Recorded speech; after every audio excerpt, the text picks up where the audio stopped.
Hello and welcome to Moving Iron Podcast number 291. This edition of the Moving Iron Podcast is brought to you by Iron Solutions, powered by Randall Riley. I guess that's how you would say it, right?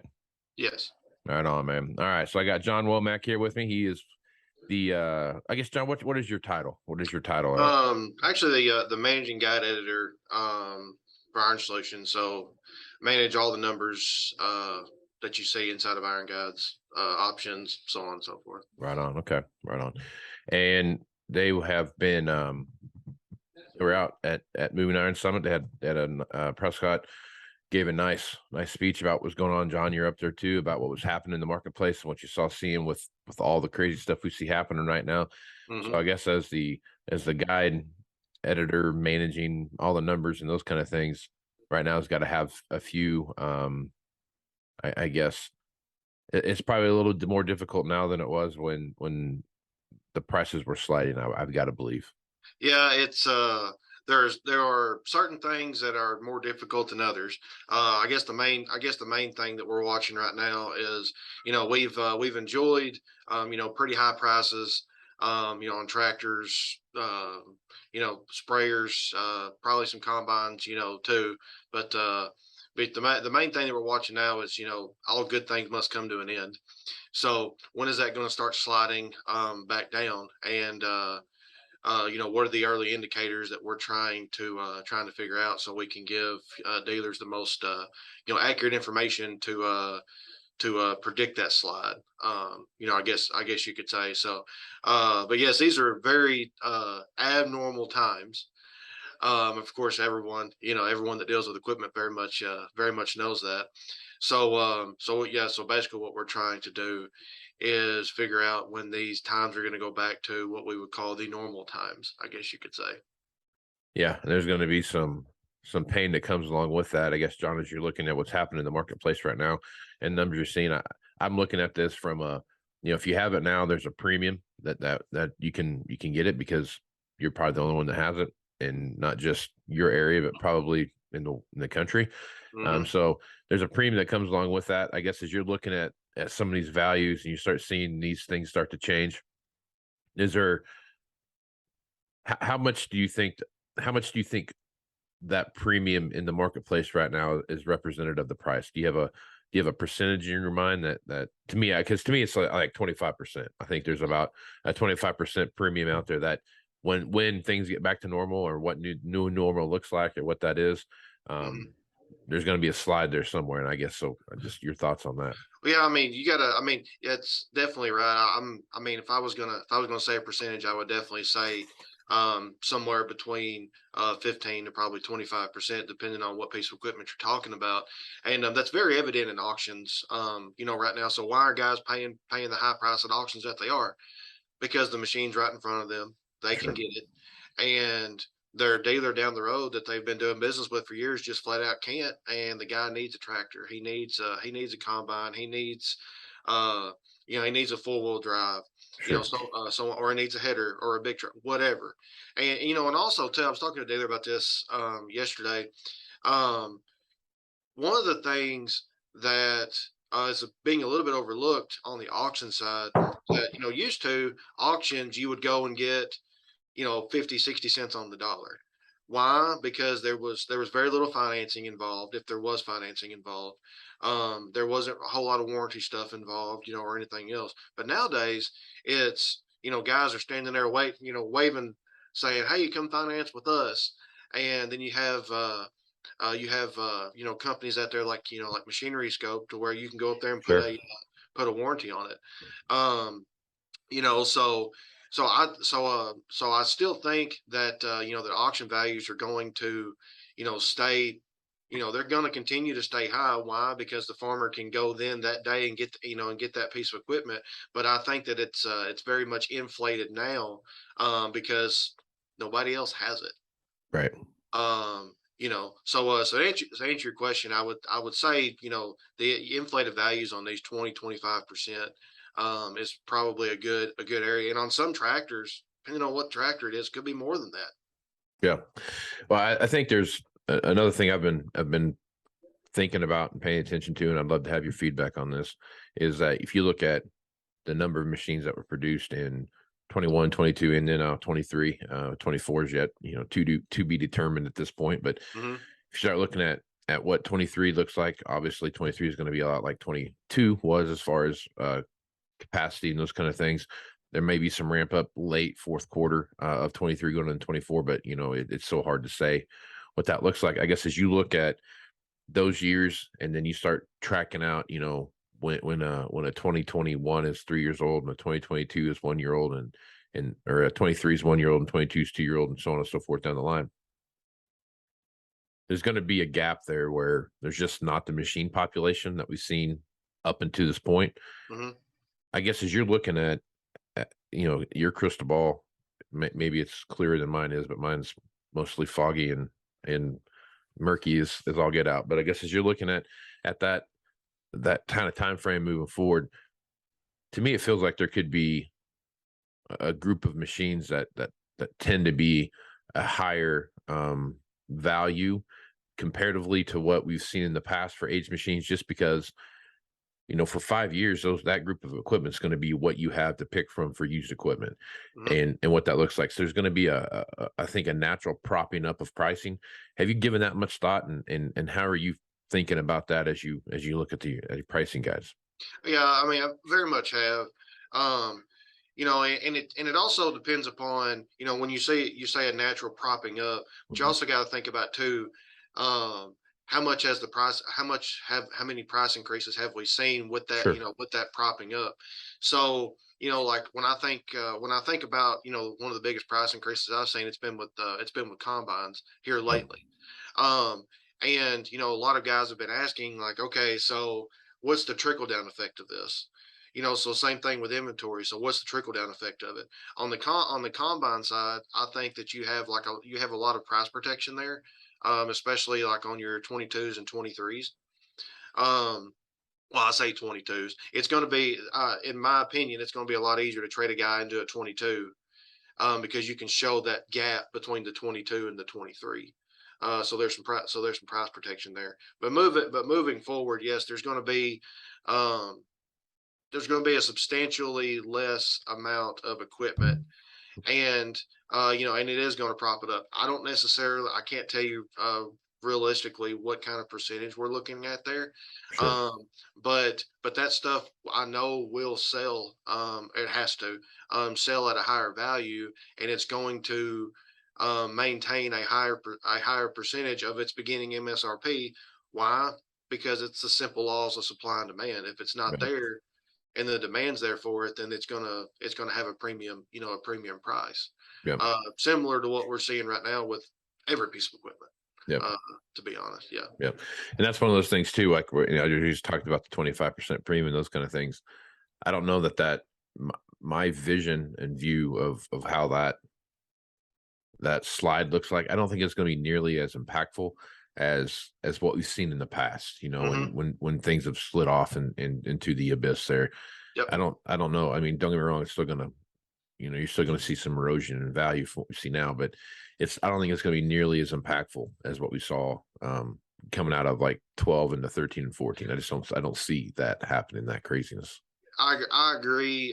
What I have said is that I think we're going to see some guys taking a bath on equipment, but I don't necessarily know if it's going to be a bloodbath. No, It could be. I'm not saying it's not going to be, but it very well could be. But when you look back to what we got into 12, 13, is that you know we had the amount of inventory to get us in trouble. yeah, Now we don't necessarily have that, yep, have that issue. So it's not like we have a lot backing up full of inventory that we're not going to be able to get rid of. I right, mean, it's kind of like we were talking about just a second ago. If you've got it, chances are you can get rid of it. yeah, yep, So, but yeah, I do think that there's going to end up. I mean, there's going to be some dealers that have too many dollars and stuff, probably mostly combines, because they had to give them a little bit too much money to get the deal, and that's just kind of a can that gets kicked down the road. And then it's going to end up, maybe biting some folks in the end. But like I said, I don't necessarily think that it's going to just flip over overnight, right. like we have seen before. But we got to get some more inventory in and some more things moving before that even can consider happening. Sure. Yeah. And that's the biggest difference between now and what we saw in the past is that we're not selling into, 100 and plus used combines in your inventory, not, we're not selling into, 90 row crop tractors in your inventory, those kind of things. It's not, you don't have those numbers that you see. So that initial buildup of inventory is going to take a while. Right. And when you Absolutely. don't have the backflow to fill it up, it's going to take even longer. So there's an opportunity that this could be a significantly softer landing, but there's a lot of things out there right now that, if the economy slows down, we start seeing these continued raises in interest rates, those kind of things. That's all going to start Mhm. playing a big effect. In interest rates, so That was my I've next question. Yep. been looking at how that's going to be a very main contributor along with commodity prices. Sure. When you gotta, if you're watching, watching those, and that's very much what I'm paying attention to, for a lot of reasons. But if we see interest rate hike and the commodities come down, well, that's can pretty much tell you what's about to happen. Right. Um, but what I've been watching is how quickly the Fed has been raising these prices or these interest rates, Right. and they kind of, it doesn't take into account a whole lot of ripple effect there. It's just like it just keeps going and going and going and going. So when a crash happens, I wonder how hard it's actually going to be. And then when that happens, I would think that if they continue the behavior that they've been going with, then they might slide down. Excuse me, very very quickly. Right. So that's going to be interesting to watch and see what happens there. Um, but yeah, I've been watching some commodity prices, and stuff like that too. And if we taking into account, what's going on with Ukraine, and everything else, and some other grain markets. Um, I mean, they very well could stay pretty strong. Yeah. So, I mean, it's just going to be something we're going to have to keep watching. Yeah. And I think that's I, I've thought about that too when it comes to interest rates and how you look at what's going on in the marketplace, that how much effect is interest rates going to play on the overall pricing of equipment. So if you start looking at, if, I mean, the one thing about this I will say is that when I started this business, 5.5 and 6.5% interest rates were not uncommon. Hmm. Um, Now I will say that the price of equipment was about a half as much as it is now. Right. Yeah. But that being said, that uh, you go almost 20 years of 0% interest rates, 2% interest rates, those kind of things. It's a big shock to the system. And Hmm. but I guess as you look at the pricing of equipment, what are your thoughts? I mean, are you right now? You're not seeing it right now, but if things continue to slow down, you see some kind of a whatever correction in commodity prices or whatever it might be, you can start seeing the pricing of equipment be affected by 2, 3, 4, 5% just because of what interest rates are. Hmm. You give it like you kind of alluded to that a little bit ago, but are you paying attention to that from a factor standpoint, and also like some maybe farmer sentiment surveys that are out there that are going to be kind of talking about what they see happening in the marketplace? Hmm.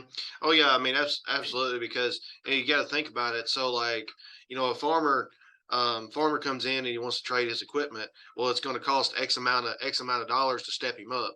Right. Well, X amount of dollars at 2% means one thing. X amount of dollars at 6 or 7% means A something totally whole other different. thing. Yeah. So that's one of the things that's been in my mind for quite some time now.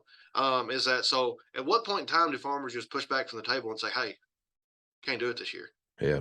Um, so yeah, so that's one of the things that we've been very much paying attention to, farmer surveys, and talking to farmers, and getting an idea of what their thoughts are. I'm not very far removed, um, from speaking with farmers back in the days of selling equipment. So I still call plenty of them up and say, hey, so what's your thought process here? And I talk to guys that do mud deals every year. I talk to guys that don't do mud deals every year, guys that are huge, guys that are considered somewhat smaller, and just try to get their idea. But also too, I do pay attention to the some of the USDA stuff that's out Sure. there, and everything else. trying to stay as in tune with the market as we possibly can, because a farmer, if you get enough farmers saying the same thing, that right there can tell you exactly what equipment's going to do. Oh, sure. Yep. Absolutely. Absolutely. So talk about the iron guides, what that is, how it works, all that kind of stuff. So the iron guides is a product that we put together to help try to guide dealers, I guess you could say, in the right direction when it comes to pricing equipment. So we start with a base value, which would be the cash value, and then from that cash value you have four more prices that are available. So if you count the cash value, that means five. So we have a wholesale value, a trade rough value, trade premium value, cash value, and advertised value. And when you're going through iron guides, there's a usage adjustment there. That usage adjustment is just for usage. There's no other depreciation or anything like that that's inside that usage adjustment. And then we also give you an average of reconditioning. What that reconditioning average is there for on any piece of equipment. It's an average that we put in there. So if a dealer is going to take a trade in and he wants to see right around what it might cost him to run it through his shop without going back and talking to his service department and everything like that, we're hoping that's the number that we're hoping to get there with. So to push a combine or a tractor or something like that through the shop, fluid filters wash, put it out there on the line. That's really what that average number is there for. And then so that's kind of your what we call your basic iron guides. And then from there we build on that with our comparables tool. We have a tool that will allow you to compare advertised, auction, and retail sold data that we have. So talking about retail sold data for a second, everyone asks when it comes to iron guides, how do you get your values? Where do your values come from? Our main source of data is our retail sold data. So how we actually get that is so Casey, you sell a piece of equipment for 21st century, and then you mark that sold inside of your system, and then you put a cash value in for it, and then it comes directly to us, and then it goes through what we call a normalization process, which means it is adjusted for hours, seasonality, and options to acquire a base value, and then from there, that's how we come up with those base cash values, and it just kind of goes from there. Right on. Okay. When you are when you're talking with your team and you're looking at the things that are going on and that come into those things, talk about the usage. Your usage. How'd you say it? Usage Adjustment. Yeah, usage adjustment. Talk about that a little bit. So what the usage adjustment is there for, like I was talking about a second ago, is it's just for the usage. So and I found out that sometimes that's a little confusing, to a dealer. So because when a dealer's going and looking at a piece of equipment, y'all are taking about 10 steps and rolling that all into one and saying, well, we're going to trade for $300 an hour on a combine. Or something like that. So a dealer is going to look at, my usage adjustment on a combine, which is, if it's a late model combine, it's anywhere between $70 to $80 an hour, starting at $70 or $80 an hour. So a dealer's going to look at my value and going to say, wow, that's not even close. I'm trading for $350 an hour. Well, and the reason why that is because the majority of the time, a dealer's taking into account the depreciation of the overall machine, taking into account the usage of the machine, and sometimes there's actually some reconditioning and everything like that that's rolled into that number. Well, we take a 3-step approach to a dealer's 1-step approach because for a couple reasons for that. Number one, we don't have a lot full of equipment like a dealer would, and number two is you really have to separate the depreciation of that machine with the usage and the reconditioning of that machine.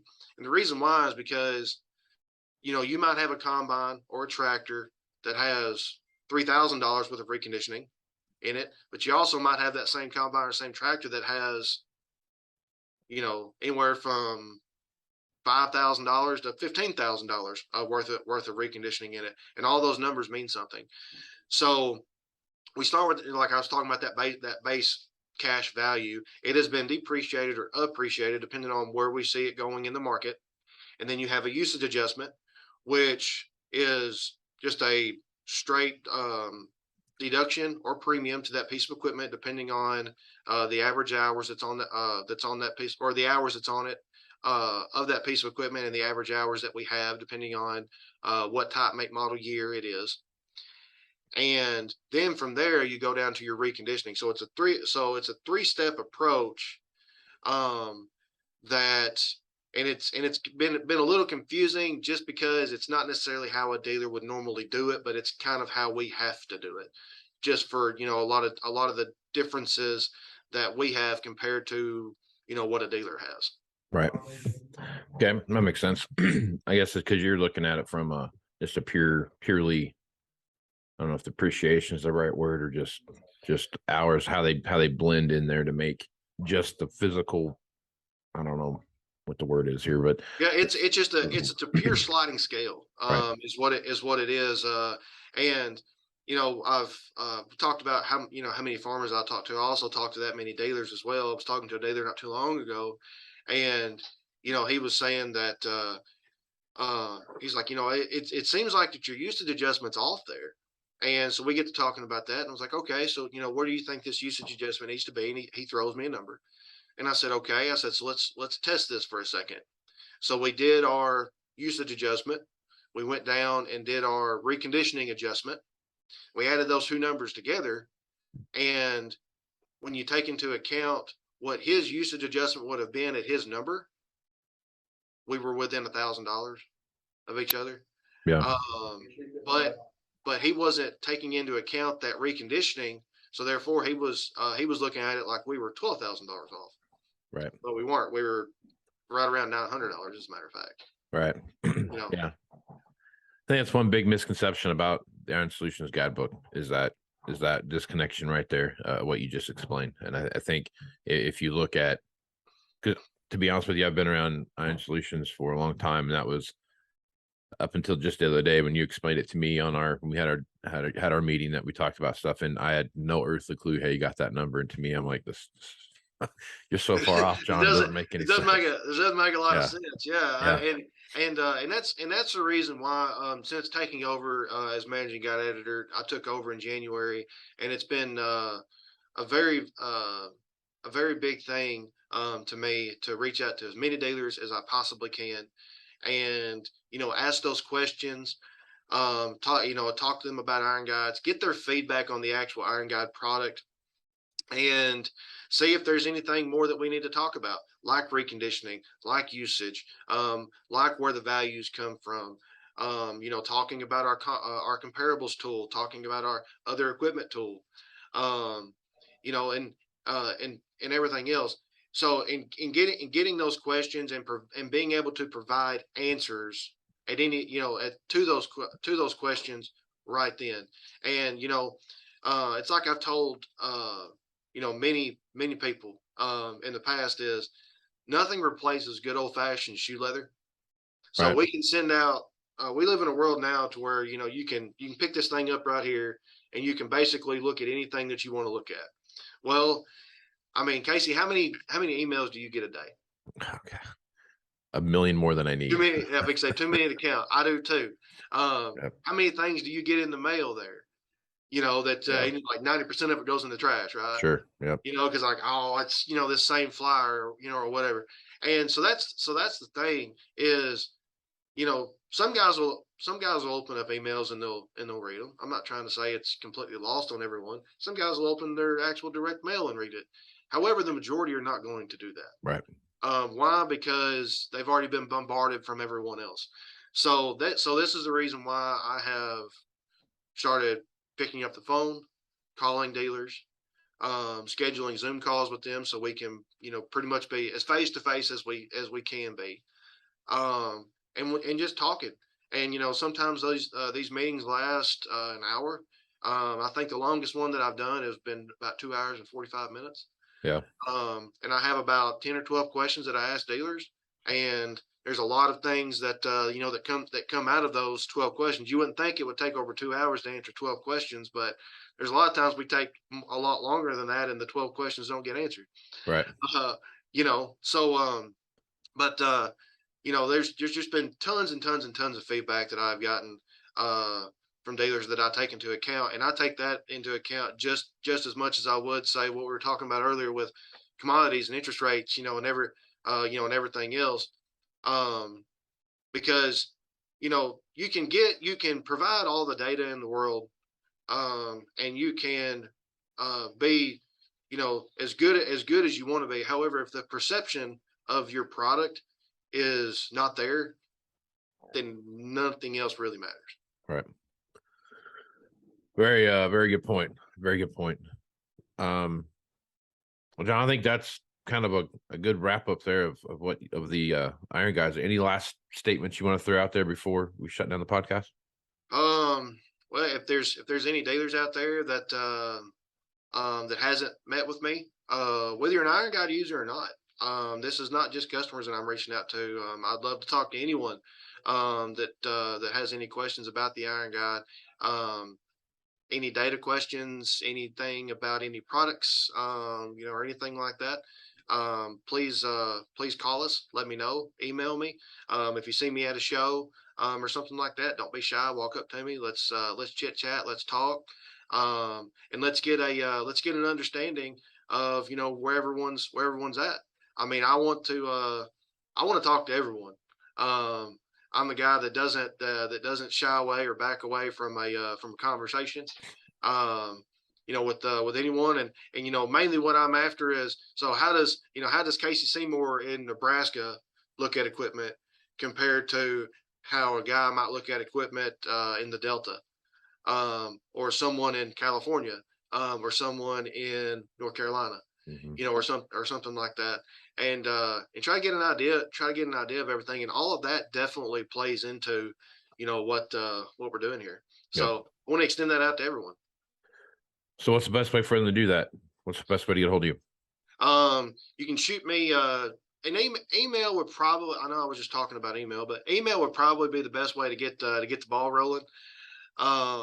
So my email is Jon, Jon, last name Wommack, WOMMACK @randallriley.com.